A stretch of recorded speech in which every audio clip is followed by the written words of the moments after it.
Hi and welcome to my channel. I'm Kim and today's video is an overview where we are going to talk about derivations, which means we are getting to know how to create new words out of already existing ones. This can happen, for example, by adding suffixes or prefixes to a word.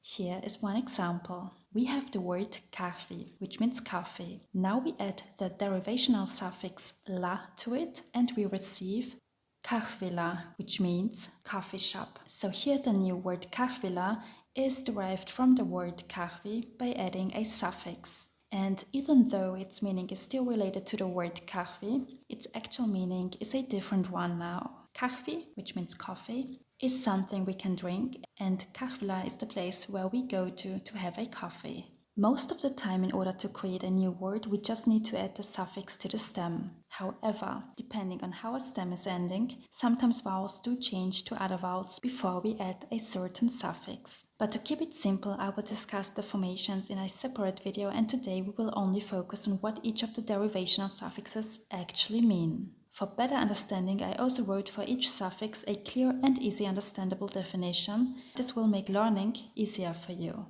Alright, let's go. So our first derivational suffix is sto or sto, depending on the vowel harmony.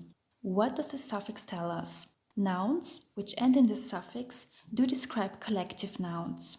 Here's one example. Sanasto means dictionary. Sanasto is a combination of the word sana, which means word, plus the suffix sto, which, as already mentioned, describes collective nouns. So sanasto means dictionary. Let's take a look at some more examples. Saari means island, and now when we add the suffix sto to it, we receive the new word saaristo, which means archipelago. Under archipelago, we understand a collection of islands that are located close to each other. Next one, kirja, means book. After adding the suffix sto to it, we receive kirjasto, which means library. One more example, osa means part, and osasto means department. So what we have to remember here is that the suffix sto or sto is used when we're talking about something as a collection. Nice. Alright, next suffix, ja or ye.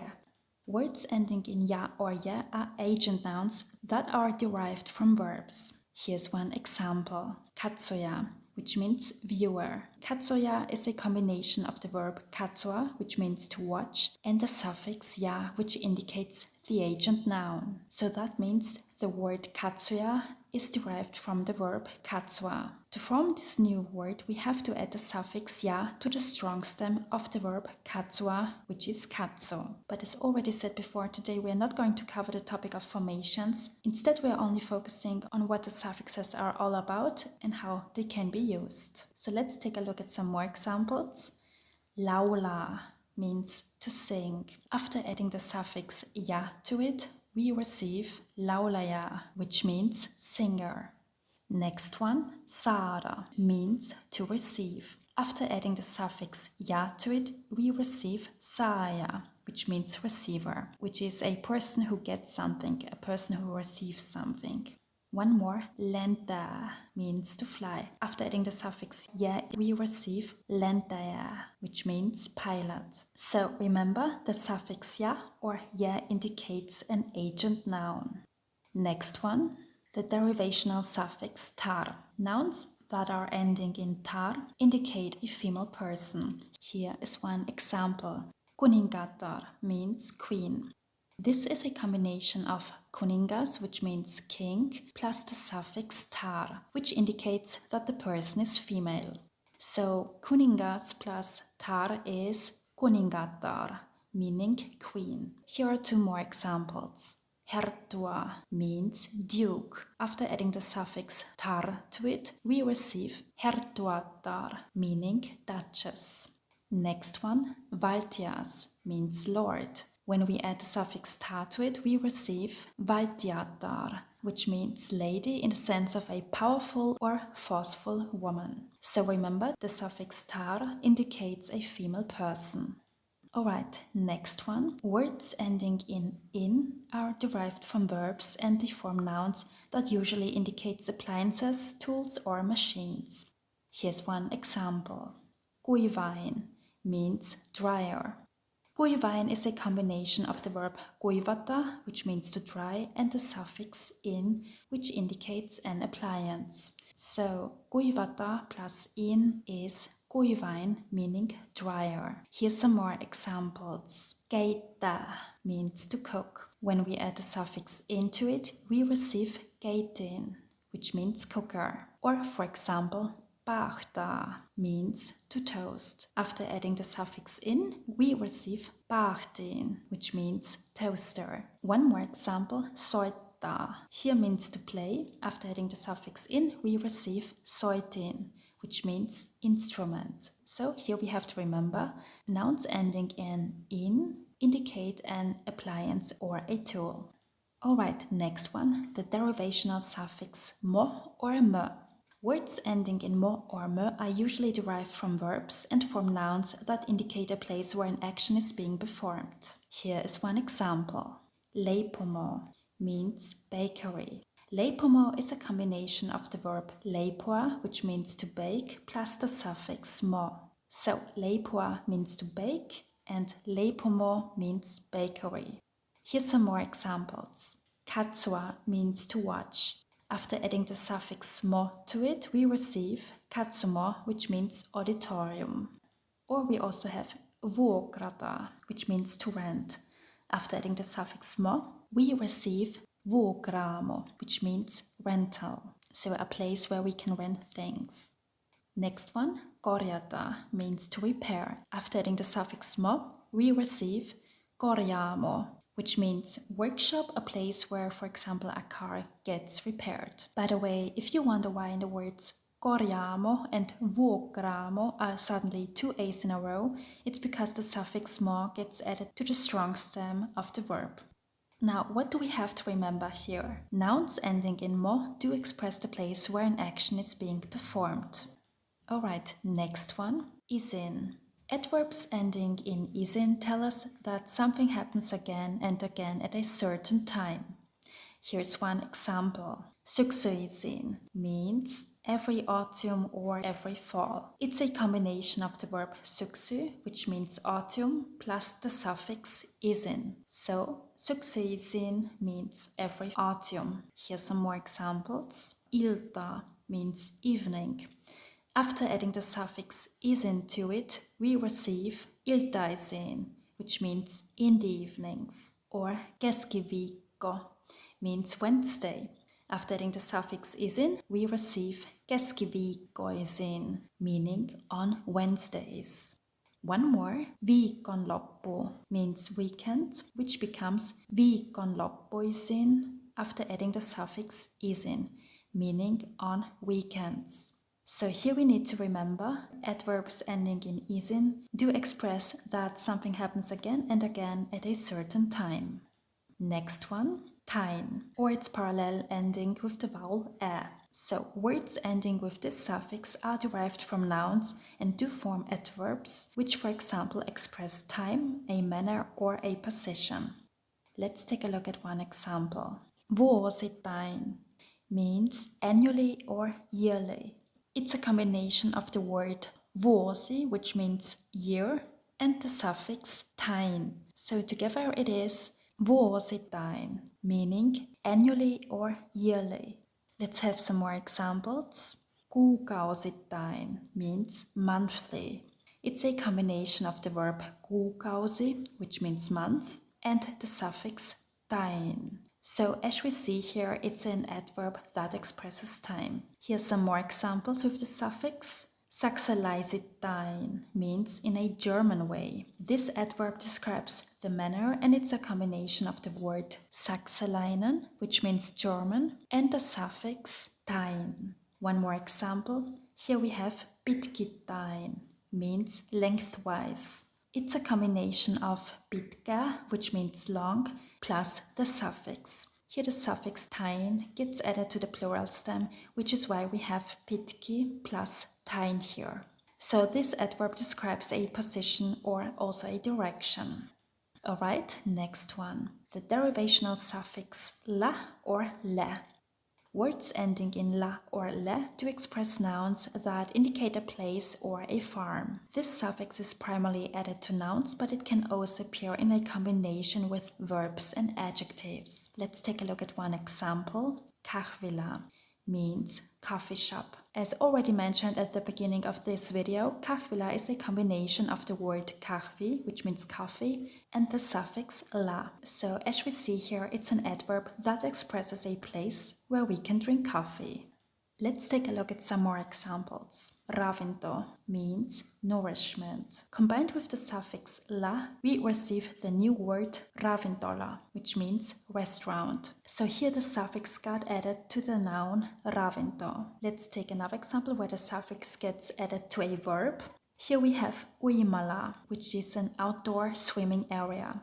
This word is a combination of uima, which is the agent participle of the verb uida, which means to swim, plus then we have the suffix la added to it. And then we have one more example where we add the suffix to an adjective. Sairala means hospital. It's a combination of the word sairas, which is an adjective meaning sick or ill, plus then we have the suffix la added to it. So yeah, as the examples showed here, we can add the suffix la or le to either nouns, verbs or adjectives, but as already said, usually this suffix gets added to nouns. Next one, the derivational suffix hko or hke. This suffix corresponds to the English ish, somewhat or relatively. Here is one example. Gulmärka means coldish. This word is a combination of gulma, which means cold, and the suffix hke. So together they form the word gulmärka, meaning coldish or relatively cold. Let's do some more examples. Nuori means young. With the suffix we receive nuorehko, which means relatively young. Then we have iloinen, which means glad, which changes to iloisehko, meaning relatively glad. So as you can probably already tell, this suffix gets added to the stem. So remember, the suffix hko or hke corresponds to the English ish, somewhat or relatively. Good. Next one, linan. Words ending in linan are adjectives expressing qualities associated with the nouns they are derived from. Here's one example. Hetkelinen, meaning momentary. This word is a combination of the verb hetki, which means moment, and the suffix linan.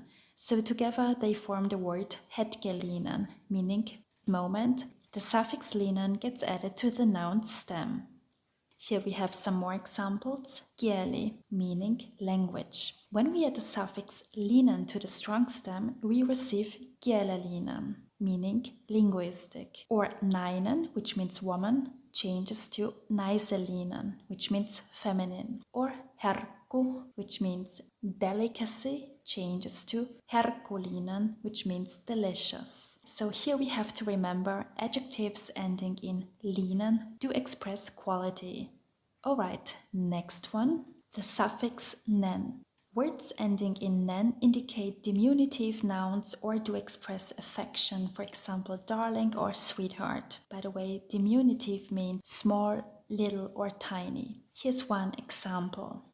Lintunen, which means birdie or a little bird. This word is a combination of the noun lintu, which means bird, and the suffix nen. So together they form the word lintunen, meaning little bird. Here's some more examples. Kirja, which means book. When we add the suffix nen to it, we receive kirjanen, which means booklet. Or kukka, which means flower. With the suffix nen, we get kukkanen, which means little flower. And then we have kulta, which means gold or deer. When we add the suffix nen to it, we receive kultanen, which means darling. So this one expresses affection, while the other two previous examples indicated diminutive nouns. Next one, the derivational suffix ikko or ikko. So words ending in this suffix indicate an expert or a scientist and are formed out of a discipline of Latin or Greek origin. Here is one example. Matematico means mathematician. This word is a combination of matematika, which means mathematics, and the suffix ikko. so this one should be clear. Let's have some more examples. Fysiika, meaning physics. With the suffix ikko, we receive fysikko, which means physicist, or botaniikka, meaning botany. By adding the suffix ikko, we receive botanikko, which means botanist. And then we have politiikka, which means politics, changes to politico, which means politician. A fact that should be mentioned here is that the length of the vowels do change here. For example, when you look at botanica versus botanico. However, we are not going to cover up this topic in this video, but in a separate video then. For now, it's just important to know that when we have one of these disciplines of Latin or Greek origin, with the suffix ikko or ikka, then it expresses an expert or a scientist of this field. Alright, now let's move on to our next one, ko or ge.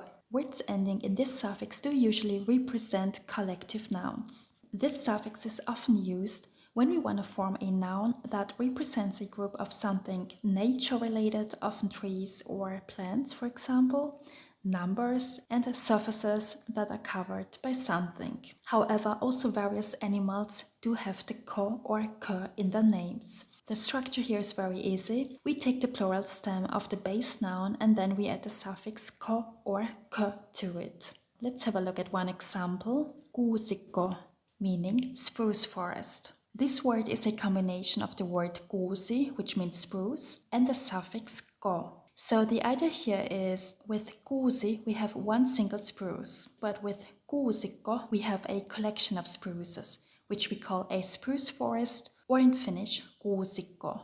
Let's take another nature-related example, taimi. Taimi is a young tree, a tree that got recently planted. With the suffix ko, we receive taimikko, which is a group of young trees that got recently planted.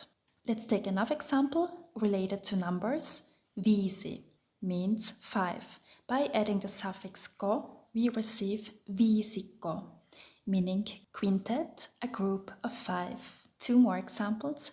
Nurmi means grass, and when we add the suffix to it, we get nurmikko, which means lawn, which can be understood as a land of grass. Also interesting to mention are some animal names with the ko inside. Here's one example. Lumi means snow, but lumikko means weasel. Here we are only talking about one single weasel. Let's move on. The next one is the derivational suffix ton or ton. Words ending in ton or ton are adjectives usually expressing a leg of the noun they are derived from. This suffix gets added to the weak stem of the adjective.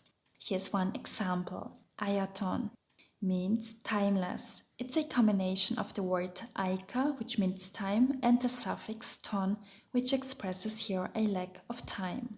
Here's some more examples. Rasva means fat. With the suffix ton, we receive rasvaton, which means fat-free. We see this word often on yogurts or milk packages. Here's another one. Vaiva means effort. With the suffix ton, it becomes vaivaton, which means effortless. And then we have loppu, which means end. With the suffix ton, we receive loputon, which means endless. Here with only one p, because the base noun loppu goes through a consonant gradation when we add the suffix ton. Next one is sti. We can derive adverbs out of adjectives by adding the suffix sti. Its result corresponds to the English li. Here's one example. Nopeasti means fastly. It's a combination of the adjective nopea, meaning fast, plus the suffix sti. It's very much like in English fast, fastly. In Finnish, nopea, nopeasti. Let's have some more examples. Hieno means fine. With the suffix sti, we receive the adverb hienosti, meaning nicely or very well. Then we have helppo, which means easy. With the suffix sti, it turns into helposti, meaning easily. Notice here the consonant gradation. The double p changes to one p after adding the suffix. And then we have suuri, which means great or large. With the suffix "ti", we receive suuresti, which means greatly. So remember, when we have a word ending in "sti", then it's usually an adverb.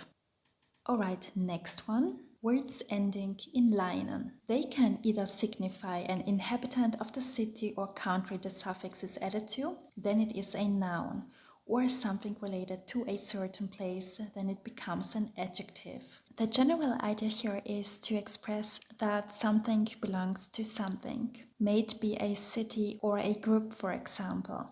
However, this suffix is better explained with full sentences. Minä olen norjalainen means I'm Norwegian. So here norjalainen is a combination of Norja plus the suffix lainen. So here norjalainen is a noun. Now let's see how it works with adjectives. Minä tykkään saksalaisesta leivästä means I like German bread. So the word saksalaisesta here is the elative form of saksalainen, which means German. Here it's an adjective. What bread do I like? I like German bread. And if you wonder why it's saksalaisesta in the sentence and not saksalainen, it's because we have the verb tykätä here, which requires the elative case. Next one, minen. The suffix minen forms nounalized verbs. Here is one example. Laulaminen means singing as a noun. This is a combination of the verb laula, which means to sing, and the suffix minen, which nounalized the verb. Let's have some more examples. Lukea, which means to read. When we nounalize it, we receive lukeminen, which means the reading. Or nukkua, to sleep, becomes nukkuminen, meaning sleeping. And then we have tehdä, which means to do. When we nounalize it, we get tekeminen, meaning doing. It's the nounalized form of the verb tehdä. Alright, our next derivational suffix is inen. Words ending in inen are derived from nouns forming adjectives. They express that something is made out of the material the suffix inen is added to, or when a surface is covered by the base noun, or certain qualities corresponding to the English os and more. Here's one example. Kultainen means golden, which is a combination of the word kulta, which means gold, plus the suffix inen. So kultainen means golden. Here's some more examples. Paperi means paper. When we add the suffix inen to it, we get paperinen, which means made of paper. Or hiekka means sand. After adding the suffix inen to it, we get hiekkainen, meaning sandy. For example, when the roads are covered by sand. And then one more, myrsky, which means storm, becomes myrskyinen, which means stormy. Alright, next one is mainen. It's not often used, but it's still good to know. Words ending in mainen are adjectives derived from nouns. They correspond to the English like, ish, os, or li. For example, tyttömainen means girlish. This is a combination of the word tyttö, which means girl, plus the suffix mainen. So tyttömainen means girlish. Let's have two more examples. Poika, which means boy, becomes poikamainen, meaning boyish.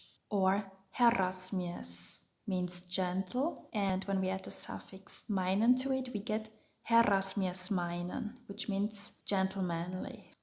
Alright, and now our last suffix for today is the derivational suffix us or us. Words ending in us or us are abstract nouns derived from adjectives and do describe quality. Here is one example. Vahvuus means strength, and it's a combination of the adjective vahva, which means strong, and the suffix us. So vahvuus is the abstract noun that is derived from the adjective vahva. Usually we add the suffix to the adjective after we removed its last letter. Let's have some more examples. Suuri means great or large. When we form it to an abstract noun, it becomes suuruus, which means greatness. Or korkea, which means high, becomes korkeus, meaning height. And then we have rakas, which means beloved. And when we want to form it to an abstract noun, then we get rakkaus, which means love. Whether we use us, or us, and us, depends on the word structure, which is going to be discussed in another video. So yeah, that's it for today. I hope this video could provide you some new informations. If you want to learn more Finnish, please don't forget to subscribe to this channel. Thank you so much for watching. Have a good day and see you next time.